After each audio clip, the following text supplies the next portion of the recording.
609-499-0808. That's 609-499-0808 for Little Angel Preschool.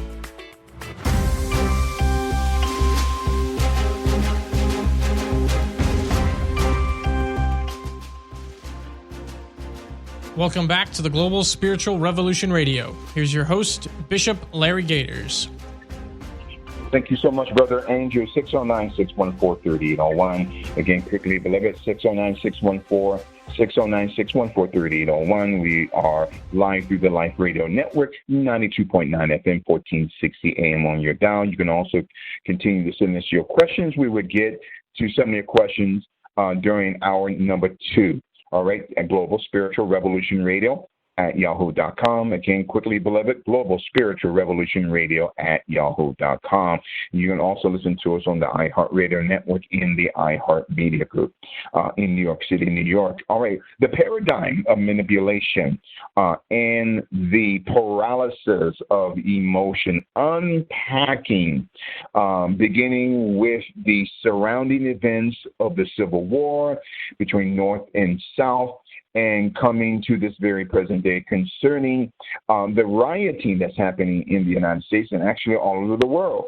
I agree with Brother Scott. This was a psy operation, a psyop, or a psychological operation, all right, which the Nazis had perfected before and during the advent of World War II. 609-614-3801.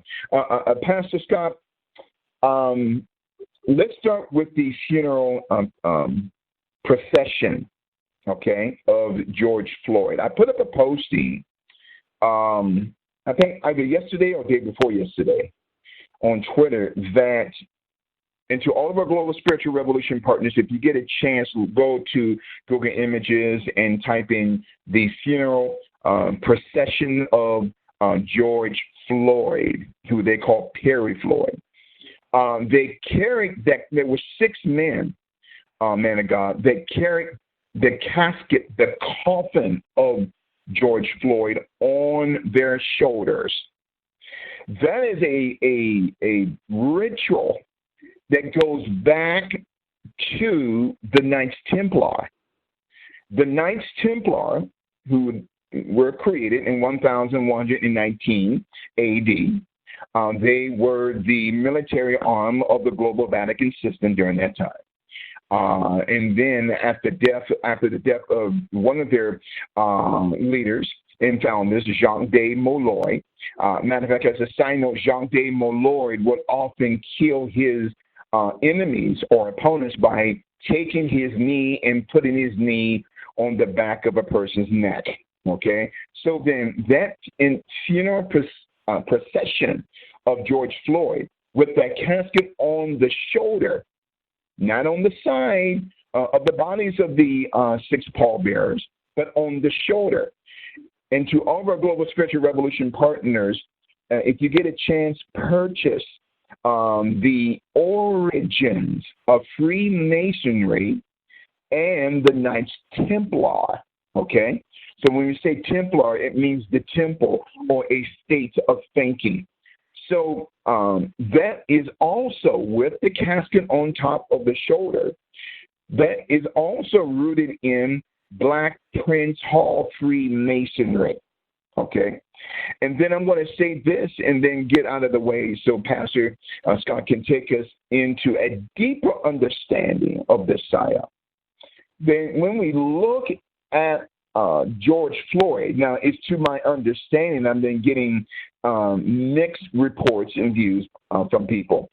But most of the reports coming in that the height of George Floyd, he was 6'6", but the coffin was only for a 6'1" person. And I know this because I have a contact in the Minneapolis Police Department.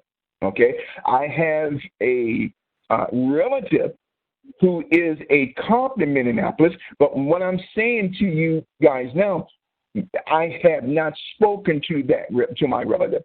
Okay, haven't spoken to that relative in years. I just want to make that perfectly clear.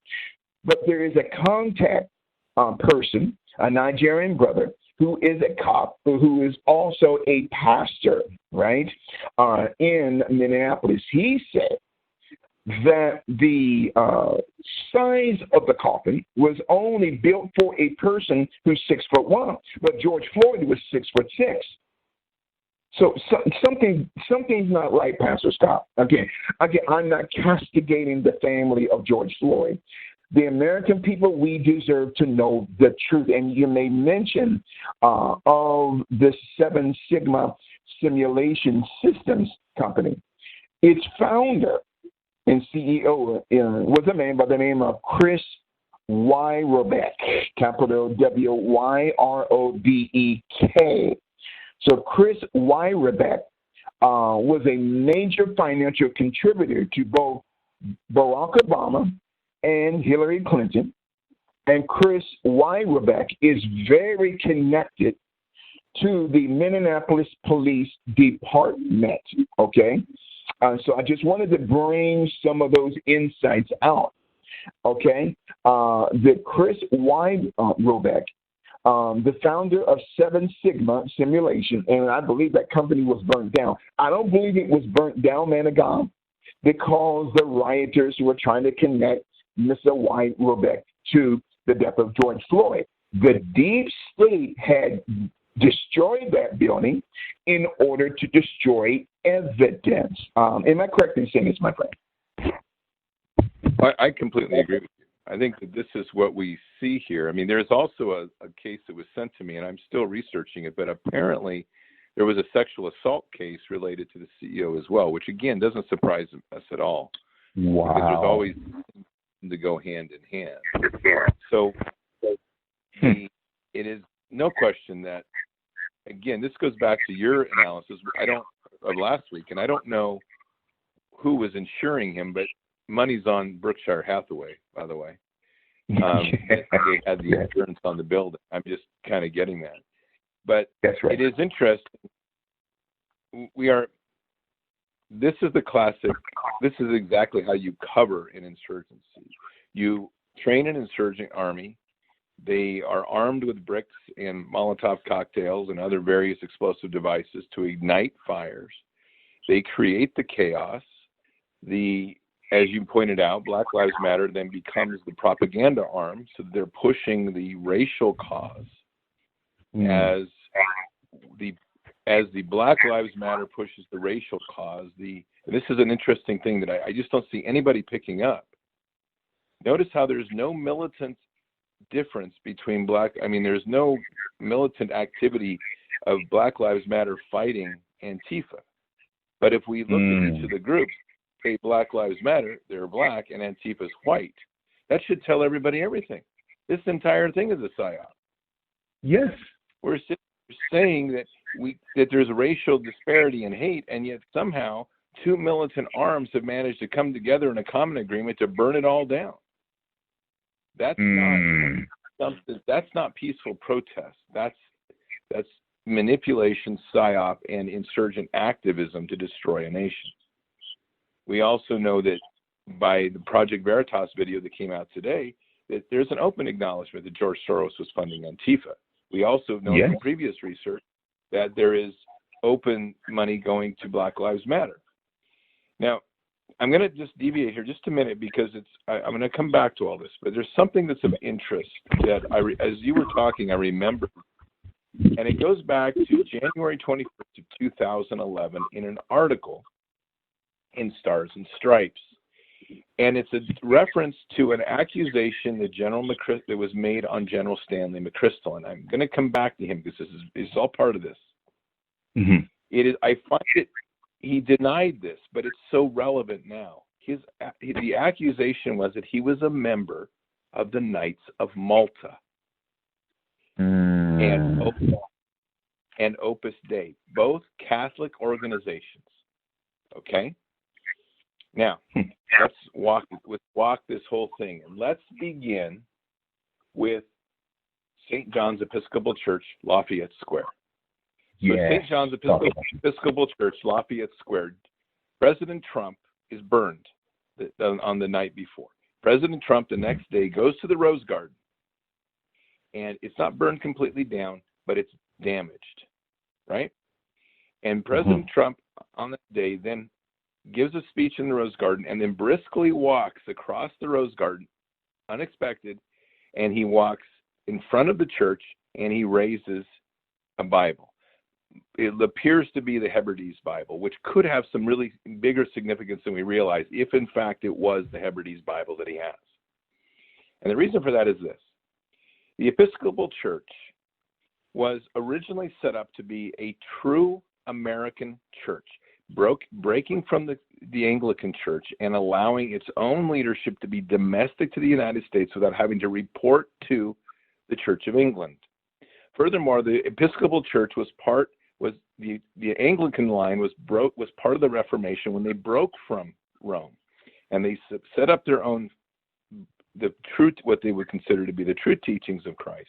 So the Episcopal Church was yet even a further break from that, so that the instructions didn't have to come from England, but they could simply have their own leadership here in this country. It was the church of every president from the time, I believe, of Hamilton, and if I'm err on that and I find it, I'll correct it, but I believe it's Hamilton. Okay. So going forward then, the Episcopal Church began aggressively in the 70s to begin a redirection of where it was going as a church, as the all Episcopal churches. They began with the indoctrination of women into the ministry. Then they embraced the LGBTQ movement, and then they embraced gay marriage. They began to be a progressive line. Now, this is the crazy part about the Episcopal Church that few people realize. And they also rewrote the prayer book to be more in line with the progressive values. But the modern day Episcopal Church no longer saw itself as a descendant from the Anglican Church, but instead saw itself as a hybrid of Anglican and Vatican, and has spent the last number of years building tighter bridges back to the Vatican. Now, this is my interpretation of events, because I'm looking at what came out of that. I always look at the amount of media noise related to an event that President Trump does to measure the magnitude of what he just did. Why was the media, and why was even the bishop of the church, who happens to be an African American, so upset about President Trump simply standing in front of the church and raising a Bible? Why? Because it's not a Christian church anymore. My theory is that with its bridge to the Vatican, that over the years, the church has become a Luciferian stronghold. Yes, teaching Christian speak in that double speak, but it's the Unitarian model of modifying the words of Christ to bring it closer into the order of the Luciferian teachings. It's in parallel to what we've seen with the Catholic Church. So, and what's even more important is that the Episcopal Church had another one of the places it started was in Scotland. So, if in fact he held up the Hebrides Bible, which is my theory because it looked very similar to the Hebrides Bible he had from his mother, if in fact that was the Bible, my theory is that what we witnessed was a version of an exorcism. That quite frankly, what we saw was him the church for God once again, which would now account for the absolute mind-boggling insanity that followed the next day with the media going crazy and the days ensuing, which also then led to what? The magnitude of these riots continue to go crazy. Right. So what we're seeing here is a release of something. We are in a spiritual war here. We are truly fighting something that we're all feeling. We're around us. Everything that is tangible is falling apart, and it's tearing a lot of us apart. A lot of people out here are feeling depressed. They're feeling like they're losing control. And what I can say all the time is, please, if you're getting there, spend more time in prayer. Reach to God and ask Him to take off those burdens. Because this is where our true strength is found. Our strength is not to fight the physical things, but we are fighting things beyond the principalities beyond our control. Ephesians 6:10-18. Please read it every day as part of your morning ritual. Put on the armor of God every day. Go through that process. Read that passage. Ephesians 6:10-18. I don't care what version you read. Read it. Make it your daily bread. Because when you do that, it becomes part of you. You gain strength because this is not a war we are designed to fight. It is a war we are intended to stand with. As President Trump demonstrated to us, he didn't wield a sword to go in there and start chopping away at demons. He simply stood in front of the church and raised his Bible. That is a powerful moment. And as we've seen what happened from that, as we see the falling out, we see the generals coming out against him. We see even today, General Milley, very disappointing, trying to apologize for being there with President Trump. And it's not that his statement in one way is true because he's encouraging the military to be apolitical. It is not that. It's his further statement to suggest that protests are a good way of affecting change in the United States without acknowledging that Antifa and Black Lives Matter, foreign money, domestic money, are funding a political insurgency. So the moment at Lafayette Square is very significant because it sets into more, it is part of this chain of events that we're witnessing, of releasing this true spiritual war. Then on Sunday comes the greatest thing that follows that moment. And I don't know if you've read it, Bishop, but it's amazing. And I'm not going to read the letter. It's going to be in a podcast that'll be out by tomorrow for people to listen to. But it is the letter to President Trump from Carla Maria Villano, who is the Archbishop. And here is some of the key phrasing that I just highlight, and it's this. These two sides, which have a biblical nature, this is paragraph 2, follow the clear separation, and listen to this, between the offspring of the woman and the offspring of the serpent. He writes that. Wow. He is in hiding for standing up for this, by the way. And he has said in here that he refers to all of us, of believers, as the children of light, that we are fighting the children of darkness. We truly are. And I think if we take a step back and we look at all of what has happened, we are seeing the separation. And this is what I wanted to get back to, was the separation of humanity. There is this side of humanity that is totally embracing the nanny state. It's embracing the technology. It's embracing the fear and asking that those things be taken from them. By whom? But by the institutions and principalities of man. That's what they're doing. On the other side, we have the strength of those that are standing up, that say that I will only kneel to God, that I pray to God, I put my strength in God. And so I bring in at this moment Colossians 2:8. See to it that no one takes you captive through philosophy and empty deception, according to the tradition of men, according to the elementary principles of the world, rather than according to Christ. This is where we are. We are literally at a moment right now when the deep state is throwing everything it can. The Luciferian order is throwing everything it can to encapsulate this youth, to seize control of their mind, their thoughts, their worship, and in the process to have them by free will give them everything. You have the other side that's standing too. And as I've said before, it doesn't mean this walk will be easy. I think we're going to be highly challenged. And I think one of those big challenges coming out of all of this with this momentum, as we now try to reinstitute COVID 2.0, which is coming because they're already saying, they're blaming the National Guard for the spreading of COVID. They're saying the cases are spiking again. And then today they announced that the first trials of the first vaccine are going to begin July 7th, and there's 30,000 people they're going to give this first trial to. I am telling you, that vaccine is the death of soul. And I do not kid when I say this. The vaccine is their end goal because they're going to whatever they want. Their goal is to enslave humanity, and the vehicle to do that is the vaccine. It has nothing to do with COVID. It has to do with whatever this mixture and concoction is, and it's the stepping of you giving your faith. This is so much bigger than we can conceive because it's about us giving our faith and our will to them to fix our problems, of a problem that doesn't exist, but we're willing to believe in the deception.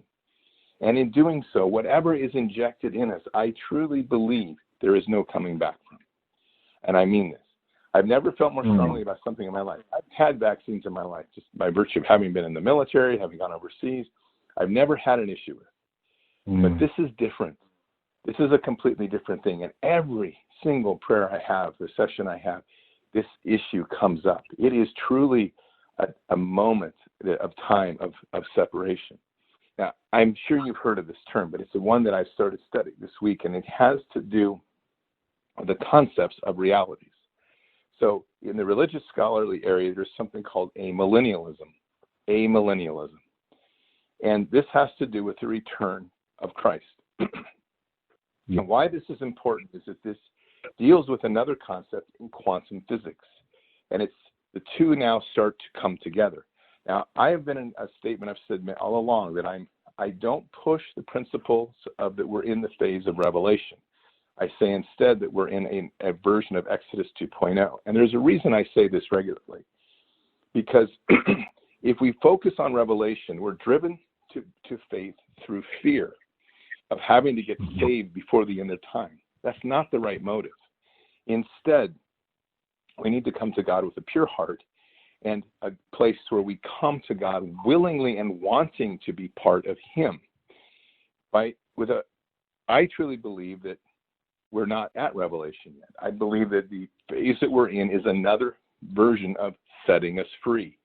That the world as we know it is collapsing, but the principle of amillennialism nonetheless is important.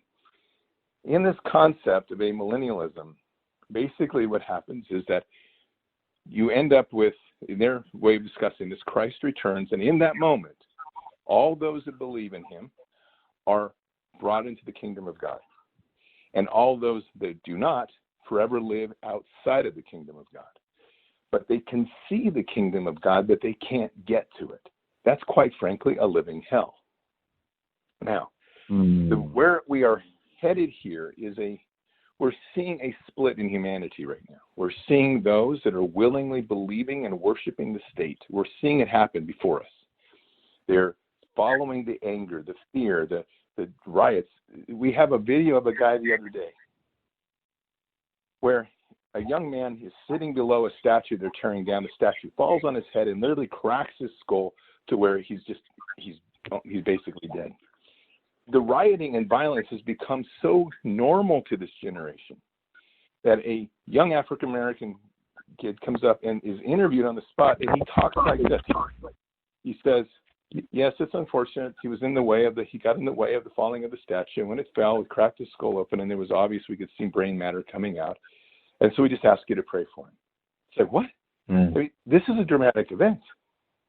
And in the process, in the back, you see graffiti scrolled everywhere, and they've broken things with sledgehammers. And you even have a police officer walking around like it's no big deal. I mean, this is literally like theater of the absurd. We're seeing, and it's the world is completely out of control. But this state of chaos and violence and pain has all become so normalized with this generation. They think it's good. It is what we need to pull them back from, because this is a one-way road. This is not a road you're coming back. You stay on it. So now we go back to amillennialism. In the concept of quantum physics, and I've mentioned this before, faith is a way of teaching the most advanced science that we currently know. Quantum physics is the science that we can look at faith and go, wow, faith had it all along. You guys finally got caught up. Because in quantum physics, there's a principal issue that all states of matter can coexist simultaneously until we look at one. And then at that moment, that single state is what we live in. So we take the principle of moving mountains. With enough faith, we can move mountains, the faith of a mustard seed. And why that's important is truly we have the capability. And what we're being told is that we can shape our outcomes to the most powerful and beautiful world we want if we have enough faith in God. And literally, as in quantum physics, that state of reality will become reality. So as we enter into this moment where we are literally seeing a bipolar shift in the world, and it's quite frankly, It's one of the most amazing moments in time that we know of, because humanity is literally divided between the children of darkness, following that of the chaos, the anger, the fear, and those saying, no, not doing that. I'm going to stand strong over here. I'm going to hold on to my faith, and I believe in God, and I believe, in our case, in this country, the Constitution, or I believe in my country, and I'm not going to have anything to do with that. So we're literally divided the world in two. The postulate that I put out there is the probability, which I believe is very real. And I always say, if people say, well, it's just your idea, fine, but are you willing, I would add, are you willing to take the risk? Okay. I truly believe we are entering into a moment when those realities will become fixed. So the more, because the energy is so high, the intention is so incredibly strong, that it is a faith that we're dealing with.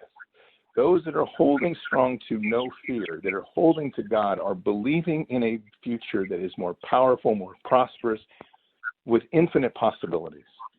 And they're holding to God for that. And those on the other side are doing everything they can, being instructed to tear it down, burn it down. It is literally like looking into hell and into the steps of heaven. It is literally where we are.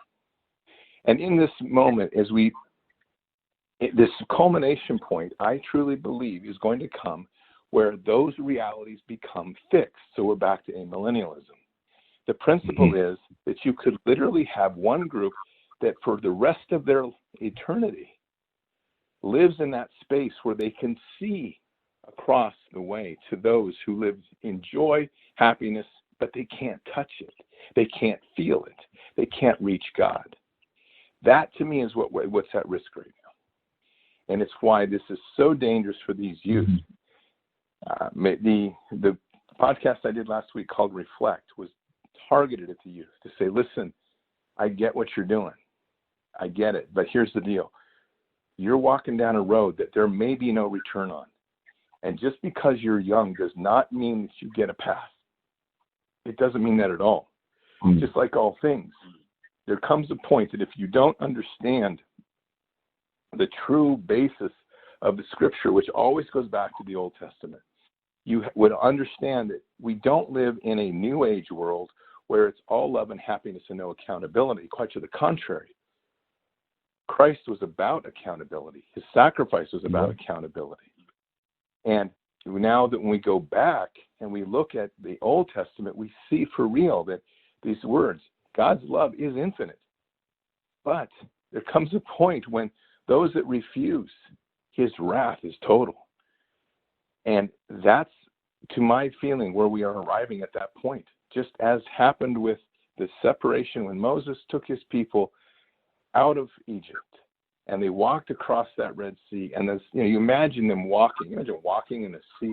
The walls are trembling. The water's making its noise. You don't even know if you're going to survive. You got to have faith like you can't believe just to make that walk.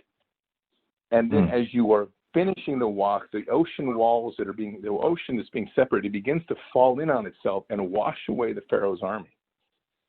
I mean, Egypt becomes a completely different place after that. The Pharaoh was killed. The army is washed away. It doesn't, what we know of in the stories of Egypt, it doesn't continue the same way it did. Everything changes. Everything. We're in that sort of transformation now. And this whole moment of being driven by the Luciferian agents, these agents of destruction that we can openly show people, Black Lives Matter and Antifa, that they link back to a fascist rule, to the Nazi Germany, back to pre-Nazi Germany. These things people can't just brush off and go, well, that's not what it means. It means everything, because in the end, symbolism is what binds them. And it is all about that and binding all of those that worship them into one pot. Oh my, the paradigm of manipulation, the paralysis of emotion. As you were so powerfully articulating, again, the mind of God, that's why you are such a gifted teacher to all of our global spiritual revolution partners. If you guys get a chance and you are in front of your computer, I want you guys to type First Psychological Operations Battalion, U.S. Army. Again, First Psychological Operations Battalion, U.S. Army. And it shows on multiple links that they revealed the logo, the insignia for U.S. and PSYOP intelligence programs or intelligentsia programs. And when you look at the logo of the PSYOP operations through the U.S. government, again, the First Psychological Operations Battalion, U.S. Army, it shows the head of a horse. Now, according to ancient chess that goes back thousands of years to India, the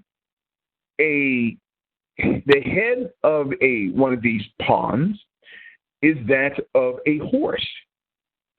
So according to the First Psychological Operations Battalion, through the Central Intelligence Agency, the NSA, the FBI, the National, the Office of National Intelligence, including the Pentagon, that head of that horse represents the individual as a pawn or as a chess piece. And that's a quick side note. There is a quarterly magazine called Special Warfare, reflecting on 100 years of psychological operations. So when we're talking about this logo of the 1st Battalion Psychological Division of the U.S. Army, or U.S. Army Regimental Unit CRISES Psychological Operations, which their motto is persuade, change to influence. Now, to all of our Global Spiritual Revolution partners, the founding father of Antifa was a Nazi super spy by the name of Reinhard Gillen.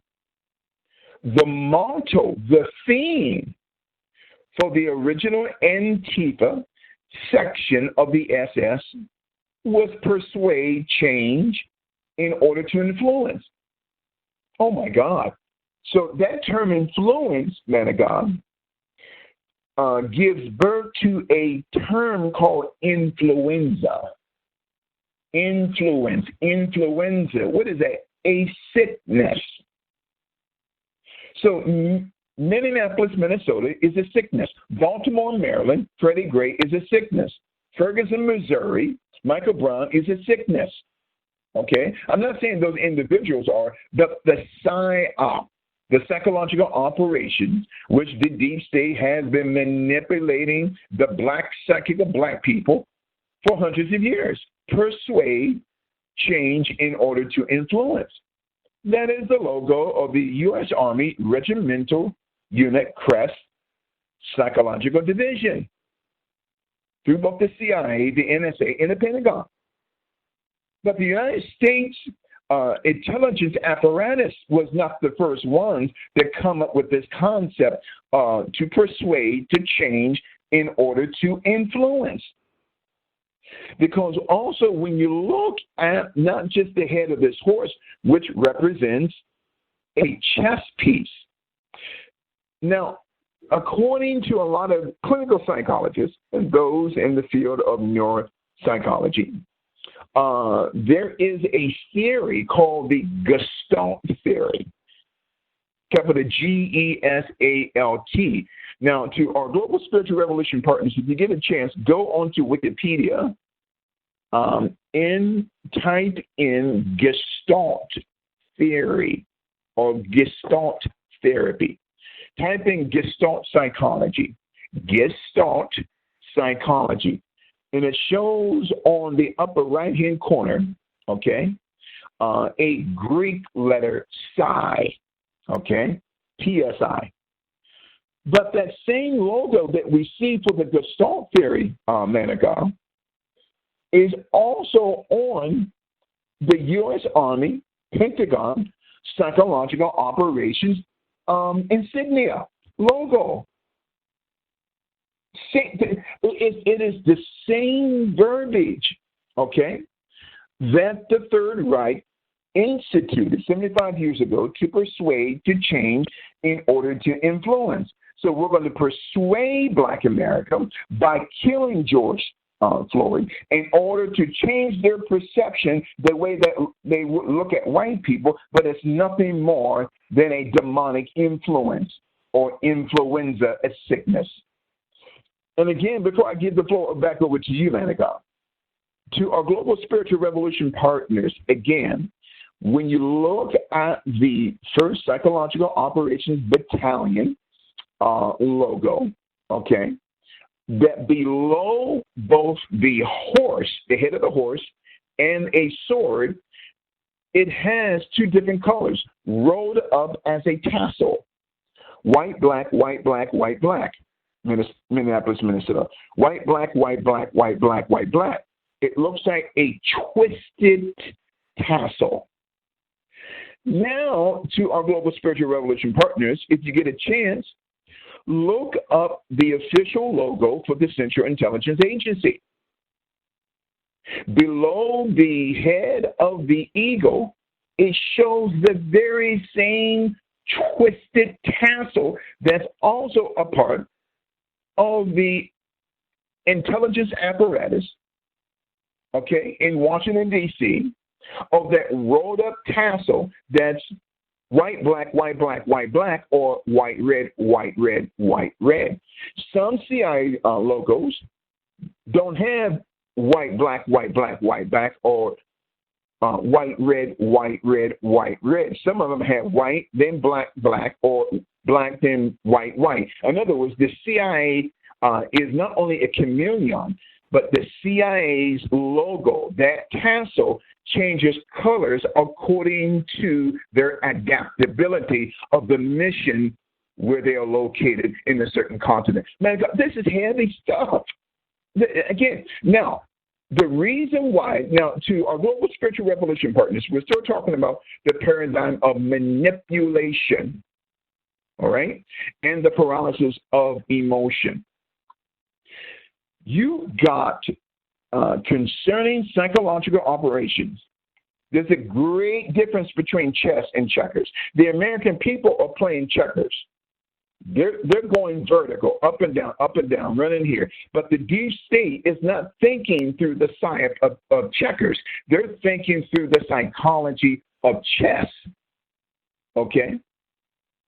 Because one of the themes of the DNA of chess, man, and this is in connection to the George Floyd catastrophe. Once in every game, a castling or moving the king 2 squares along the first rank toward a rope, George Floyd, is allowed with special conditions. This is how they think.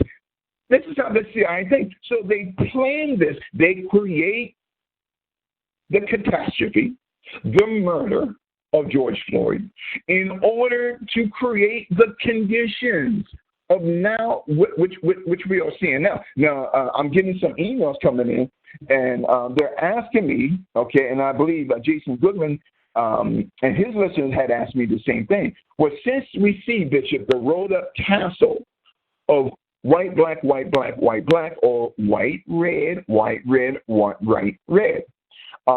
Since we see that logo of the CIA on Google Images, but when we go to the floor of the lobby of the CIA, it only shows a tassel without any color.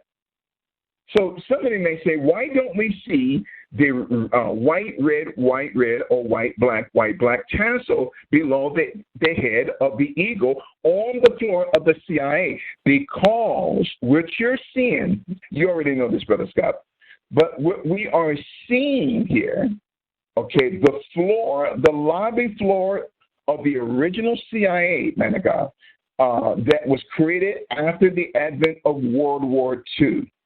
While Bill Donovan wanted engineers to build the foundation, the lobby of the agency, with 64 squares.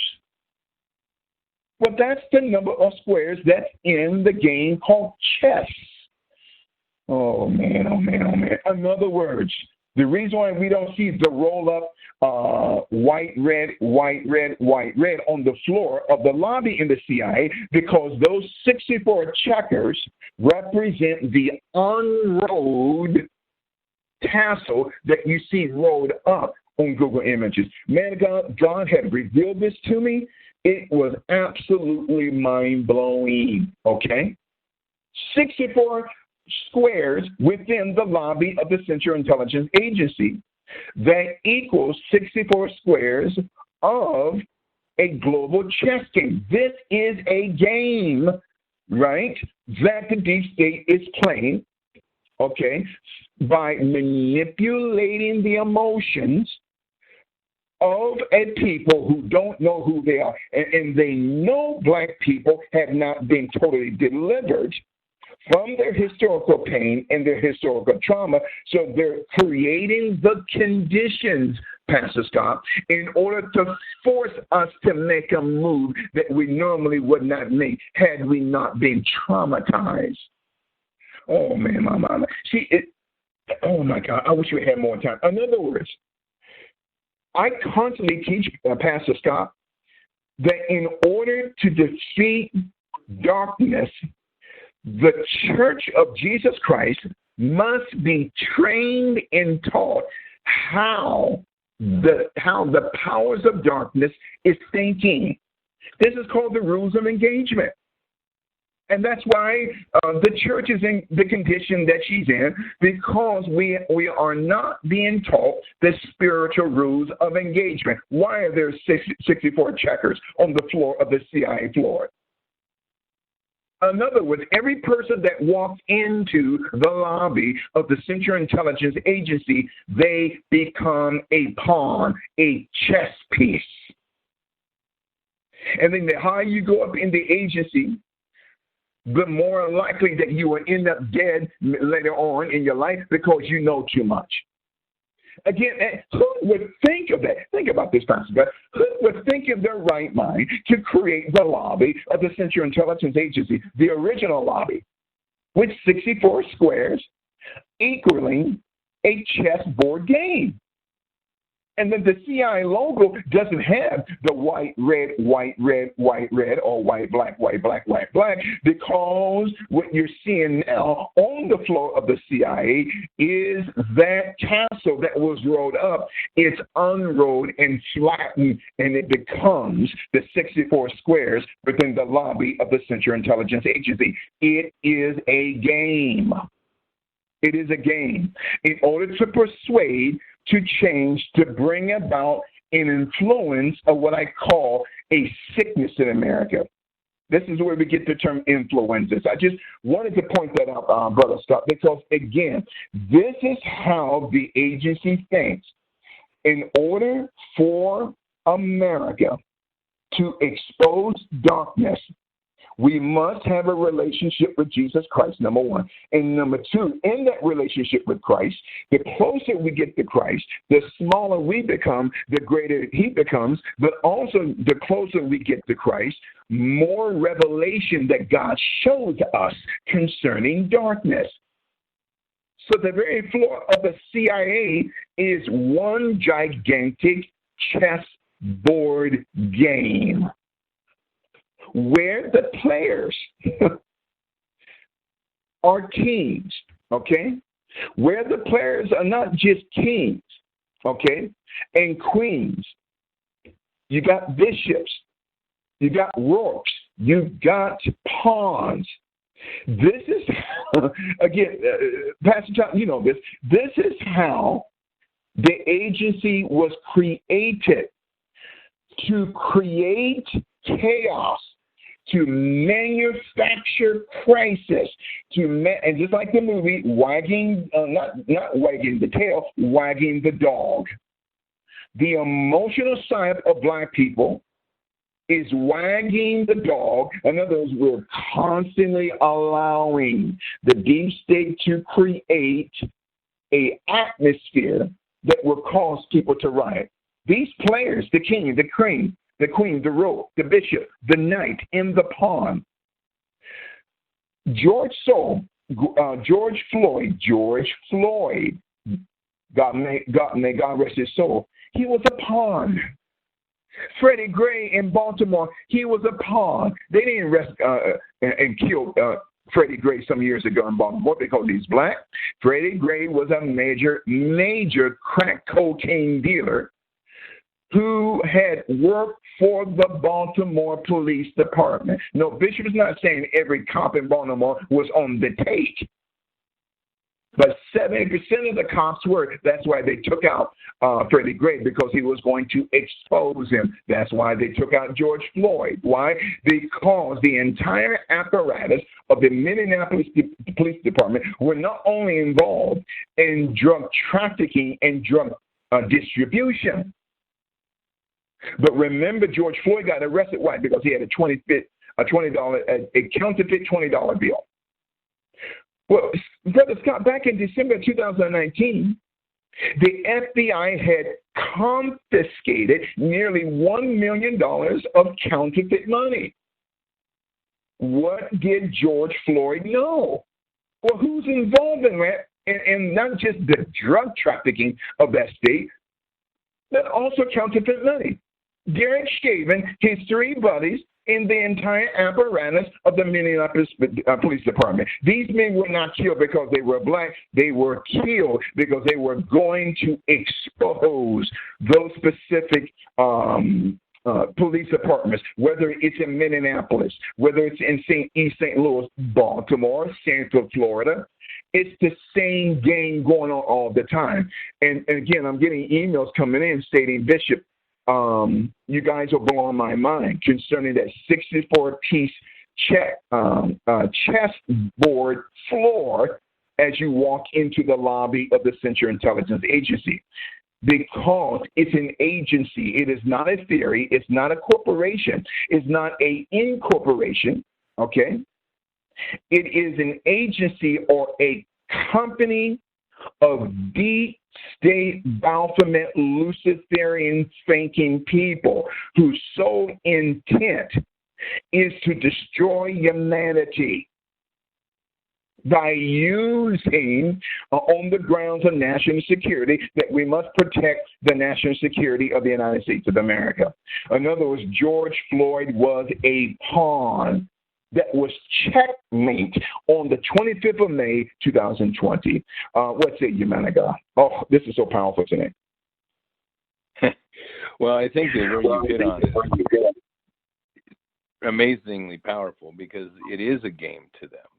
And it's very hard for people to separate that statement from what they're feeling. It's very visceral. But that's how the game played, is that you get people into the emotions of anger, fear, hate, and they cease to have any cognitive function other than to be focused on themselves and not upward into God. You made the comment that they manipulate this to such a degree that ultimately it forces people to make a decision that they otherwise wouldn't make. And so I'm going to point out one that's coming, and and this was published in Time by Aaron Elizabeth on June 8th, 2020. And it reads, Melinda Gates says Black people must be vaccinated first for COVID-19 after healthcare workers. Now, I don't know. I'm not going to make any racial, or when I say ethnic, line here of who hates vaccinations more, but I can tell you this, that this protest going on with the emotions and fervor going around and supposedly all of this horrible hate, and it's just what they call systemic racism, whatever that is, and this kind of momentum sweeping everything and all of this information war going on, which, by the way, I just need to point out for anybody out there that is part of Black America, please pay attention that most of that nonsense is coming from white America, so that should tell you something. That it's the leadership and the CEOs, it's the politicians, it's many of the faith leaders, and it's you're not, and you're hearing Hollywood stars. Add up how many African Americans are really speaking on this, because they're not. I mean, even the majority of the people at the marches anymore are white. That should tell everybody everything. This thing is long lost, whatever it was. Okay, and so what this is more about is engineering an outcome across an entire social spectrum. But when you start to get that fervor going, and then you say, "Whoa, COVID-19 is cropping up again. We need to give," and watch how amazing this psyop is. We need to give Black people vaccinations immediately after healthcare workers.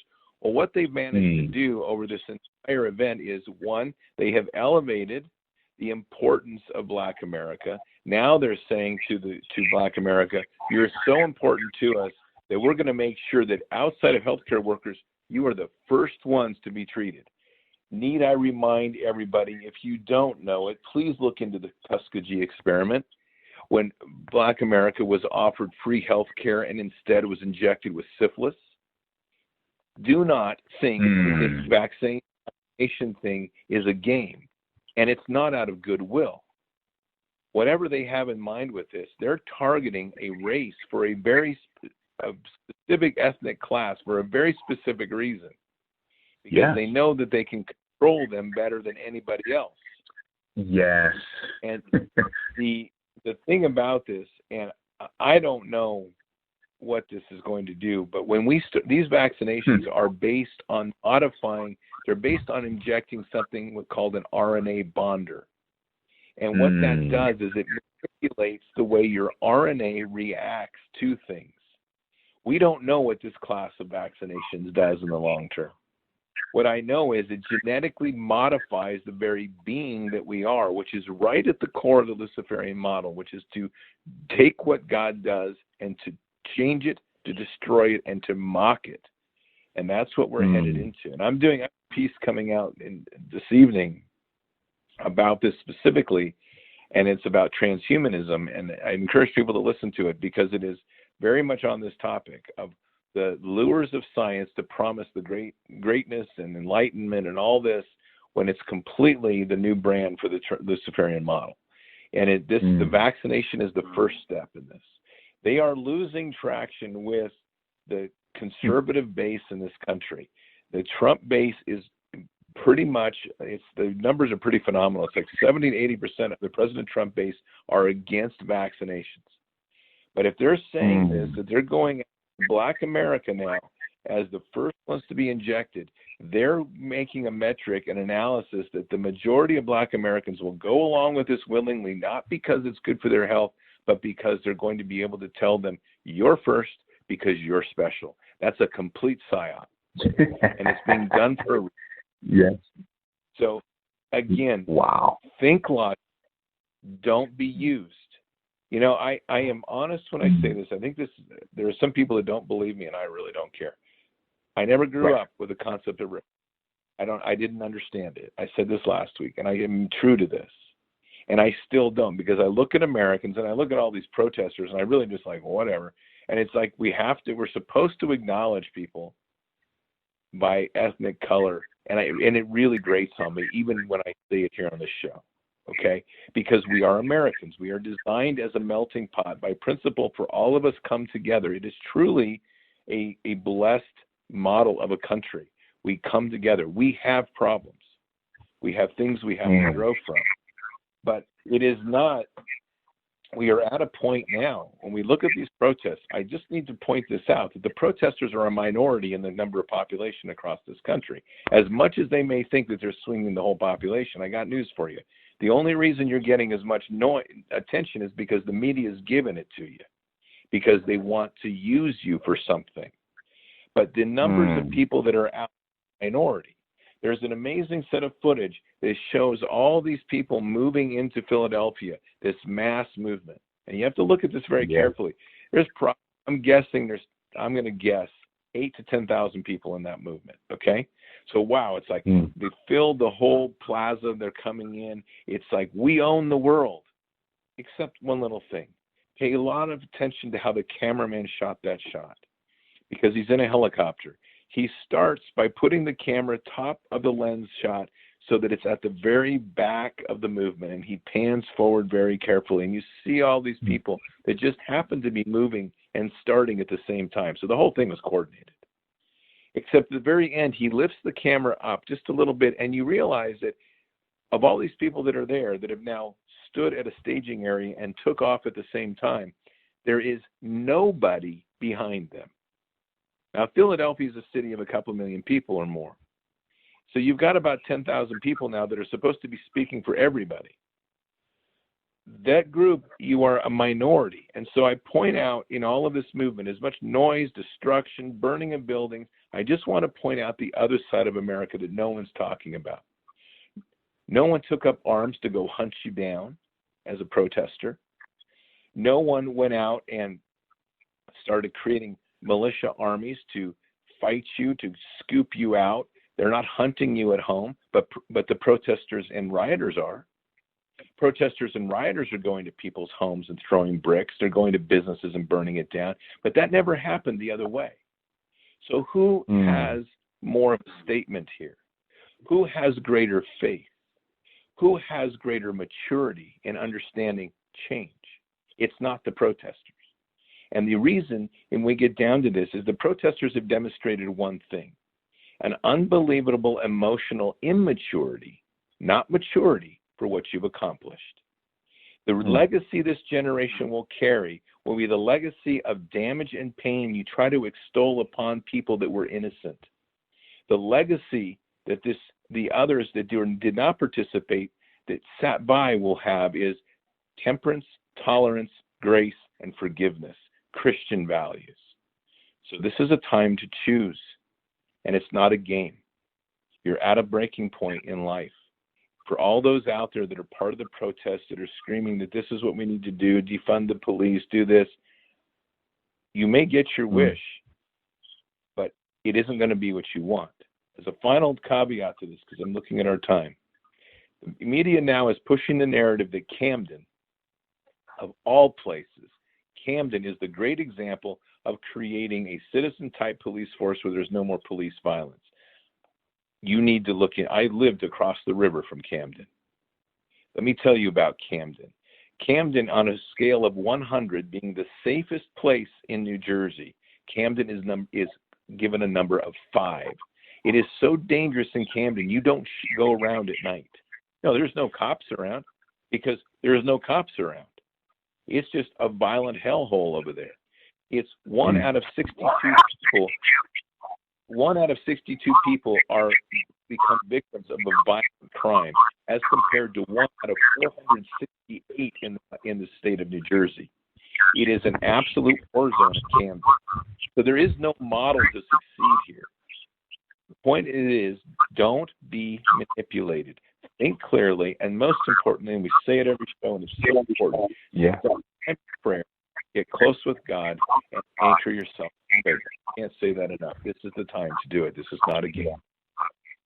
Man, thank you so much, Pastor Scott. And remember, there's a company called 23andMe that came out 2006.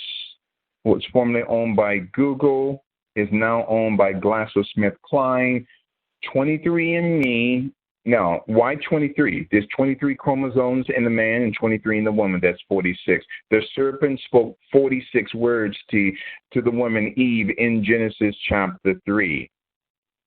So then, GlaxoSmithKline owns 23andMe. Why do they want our DNA? Because they're looking for a particular type of DNA that they can genetically clone. That they can genetically clone through human genome technology, 23andMe. Do some research on that to our Global Spiritual Revolution partners. Pastor Scott, thank you so much. Mind-blowing again when we talked about Volume 2 of the paradigm of manipulation and the paralysis of emotion. We will be posting this tomorrow on social media. Good night, everyone. We love you, for we are raising the consciousness of mankind to become the consciousness of our Lord and Savior Jesus Christ. This was one of the most powerful shows we've ever had here on Global Spiritual Revolution Radio. Thank you for all of our listeners around the world, and we will see you next week here and only here on Global Spiritual Revolution Radio. Good night.